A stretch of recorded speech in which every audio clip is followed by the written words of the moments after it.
რა თქმა უნდა, რომ ჭარბიწონა არ არსებობს, ახლა ვისაუბრებთ ჩვენ ჭარბწონაზე.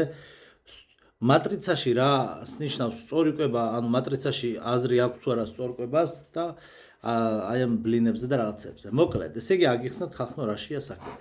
პირველ რიგში ჭარბი წონა არ არსებობს, იმიტომ რომ ზოგადად წონა არ არსებობს. ეხლა მაგალითად თქვათ საშუალო ასაკის მამაკაცი, რომელიც არის 100 კილოგრამის ფარგლებში რა. 100 კილოგრამის ფარგლებში არის მისი წონა, 110, გინა 90, გინა 100, მაგრამ საშუალოდ ავიღოთ 100 კილოიანი მამაკაცი რა. მამაკაცი არის 100 კილო. თქვენ 100 კილო შტანგა თუ აგიწევიათ ჟიმზე რა, ჟიმზე უბრალოდ. აი, თუ აგიწევიათ 100 კილო შტანგა, ან წიაგაზე თუ ამოგიწევიათ 100 კილო შტანგა, მიხვდებით რომ ეს არის წარმოუდგენლად მძიმე წონა. შესაბამისად, ადამიანი რო იყოს 100 კილო და ის გადაადგილდებოდეს, შეიძლება ხოხვით შეიძლება გადაადგილდებოდეს, თორე ორ ფეხზე იდგეს 100 კილო და თან წონასწორობას იცავდეს და თან ისე ჩვეულებრივად მიდიოდეს, მინარნარებდეს.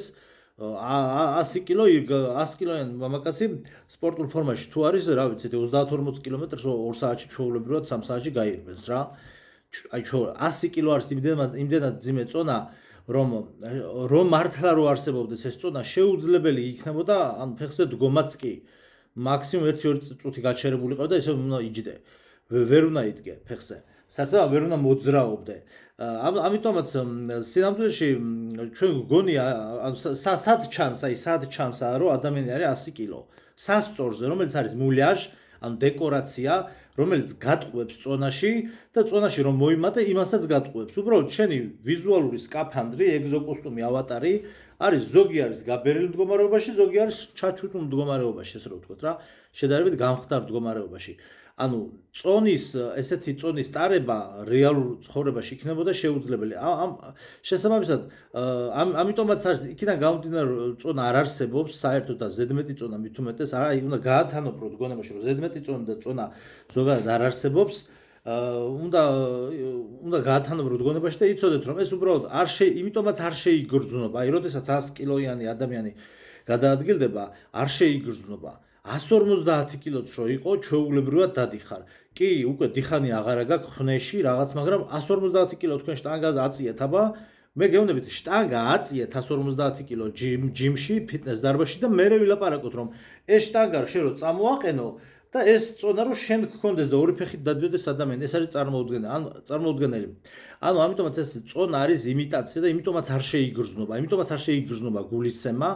ეხლა ისმის კითხვა, ანუ აზრი აქვს თუ არა მაშინ კვების დაცვას, დაკლებას, ჯანმრთელობაზე რატომ მოქმედებს, მაშინ რატომ ემართება ადამიანებს დიაბეტი და ასე შემდგომ. ეს ყველაფერი არის იმიტაცია, დიაბეტიც იმიტაცია არის, ჭარბი წონაც იმიტაცია არის, რა ქვია, ბევრი კალორიის ჭამა და ასე შემდგომ. უბრალოდ ეხლა უნდა წარმოვიდგინოთ რა, რომ ეს ყველაფერი არის ციფრი. სიტყვაზე ჩემს მიერ გაკეთებული ერთი ბლინი, რომელიც ძალიან მძიმე ერთი ელემენტი დამიჯდა საჭმელის სასწორზე, უნდა ავწოდო. ეხლა ეს არის მძიმე. აი წარმოიდგინე, მძიმეა, ორი ცალი რომ შტანგას მიაბა, იმას რა ქვია, დელტების ვარჯიშს გააკეთებ. ხო, მოგეთ ამას გეტყვით ახლა რა. მოგეთ, ყოველი საკვები წარმოიდგინეთ, რომ არის რაღაცა კოდი. ანუ აქვს თუ არა აზრი კვების დაცვას? კი, აუცილებლად უნდა დაიცვათ კვება, აუცილებლად უნდა მიმართოთ ამასთან დაკავშირებით ექიმს და კვება უნდა დააწერინოთ აუცილებლად სწორი კვება დააწერინოთ აუცილებლად ფიტნეს ტრენერებს. ეხლა რატო? წარმოიდგინეთ, რომ ეს ყველაფერი არის ციფრები. ან მატრიცაში ეს ყველაფერი სინამდვილეში ციფრებია. ეს ბლინი მე რომელიც გამოვაცხე არ არსებობს სინამდვილეში. და ეხლა ნახეთ როგორი მომენტია.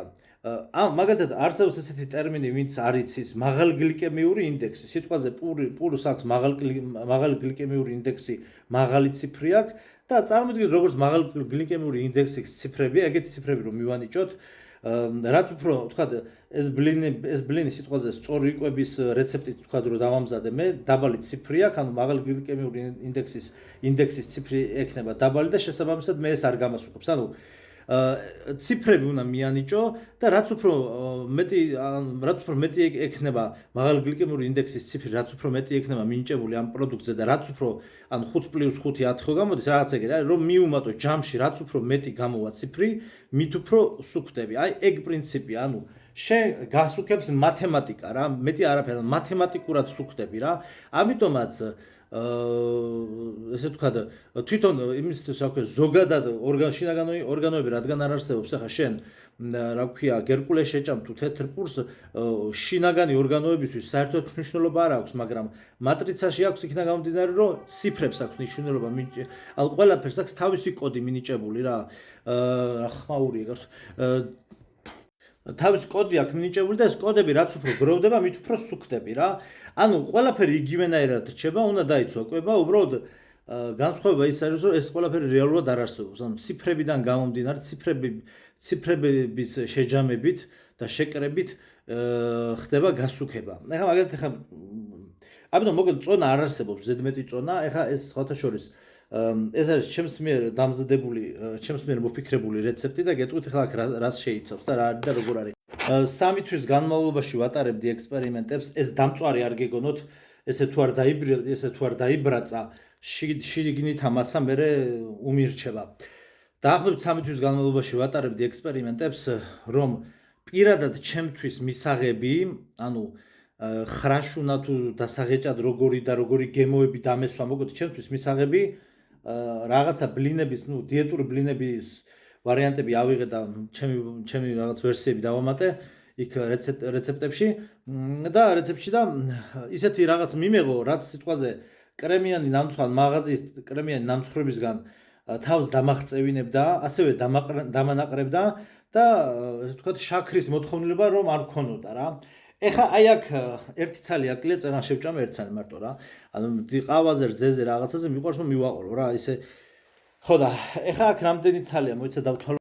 აჰა, ჯამში სადღაც 20 ცალი გამომდის, მოიცა დავთვალო. მოგეხ კალკულატორზე დავიანგარიშებ. 19 ცალია სადღაც თუ 20 ცალი, ჯამში არის 20 ცალი, მოკლედ 20 ცალი გამომდის ერთ გაკეთებაზე. იქ არის ეს მე ვერ ვიტან 2 ცალი კვერცხი, 1 ჭიქა შაქარი და ეს რა არის ერთ ჭამაზე არ ყოფ ადამიანს. ამიტომ მე 3 მაკ 4 მაკ დოზას ვაკეთებ. მოკლედ აქ რა არის? მაწონთან ერთად დავაბლენდერე მოცვი და ბანანი. იქ სოდა ხო უქენი როგორც ბლინებს როგორც უნდა. ფქვილი იყო დაახლოებით 4 ჭიქაც არა, 3 ჭიქა რა. 3 ჭიქა იყო სადაც ჩაის ჭიქა, 3 ჭიქა ფქვილი იყო. კვერცხი იყო 7 ცალი. ესე იგი იმის თესლი დავალბე მანამდე მაწონში. აჯაბ სანდალია რა, ესე რა ვთქვათ, მაგრამ კაია. რა ქვია, რა ქვია მოიცა. ხო, ჩიას თესლი და კიდე ეგეთი რო არის ცოტა დიდი. სელის თესლი და ჩიას თესლი დავალბე მაწონში, მოკლედ ეგენი რაც ჩამოთვალე მაგებს შეიცავს. მერე ხო ერთი პატარა კონტეინერი ხაჭო დავაბლენდერე მაგათთან ერთად. ხო ბანანთან და მოცვთან ერთად დავაბლენდერე მაწონი, რომ ანუ სქელი მასა გამხდარიყო, პლუს ხაჭოც რო შეურია, კიდე უფრო ანუ სქელი მასა მივიღე კიდე უფრო და ესე იგი სქელი მასა მივიღე. კვერცხი 7 ცალი, კიდე ხო შაქარი იყო 4 კოვზი. მაინც უქენი 4 კოვზი შაქარი. ხო და ეხლა ბანანი რატო დავაბლენდერე, იმიტომ რომ რეალურად შაქარს როდესაც მოუკლებთ, აი შაქარს ნელ-ნელა როცა ამოიღებთ, თქო ორგანიზმზე ძალადობით არ უნდა ამოიღოთ, ნელ-ნელა უნდა ამოიღოთ. ეხლა მე ეს არ გამახტუნებს, მაგრამ შაქარს მე მინდა რომ შაქრები მოვაკლო რა. ანუ შაქარს რო ამოიღებთ, მე მიხვდებით ნელ-ნელა რომ რა ტკბილი ყოფილა თურმე ბანანი. ანუ ამიტომ ბანანის ჩანაცვლებით თითქმის შაქარს ერთი 2-3 კოვზი რო დატოვო, უკვე არაფერი არ არის რა. ნადუღი და მორჩა, მე მგონი ყველაფერი ვთქვი. ხო და მე ესე იგი როდესაც ვასხავ მასას, ჯერ ერთხელ ფენას ვასხავ, მე ჩვეულებრივ რაც დაბლენდერების გარეშე მოცვ და ქიშმიშს ვაყრი, ანუ შიგნით არის ახლა მოცვი და ქიშმიში და მაგარი წონა აქვს. და მოცვი და ქიშმიში მე ერთ ფენას კიდევ ვასხავ და მოგეთ ესეთი გამოდის. მე ვიდეოებსაც გადავიღებ, ახლა ვეღარ ვასწრებ. თავდება ვიდეო. ხო და მოგეთ საბოლოო ჯამში ლარი და 25, მოგეთ მაქსიმუმი რო ვთქვა, ლარნახევარი მიჯდება ერთი ცალი ბლინი რა.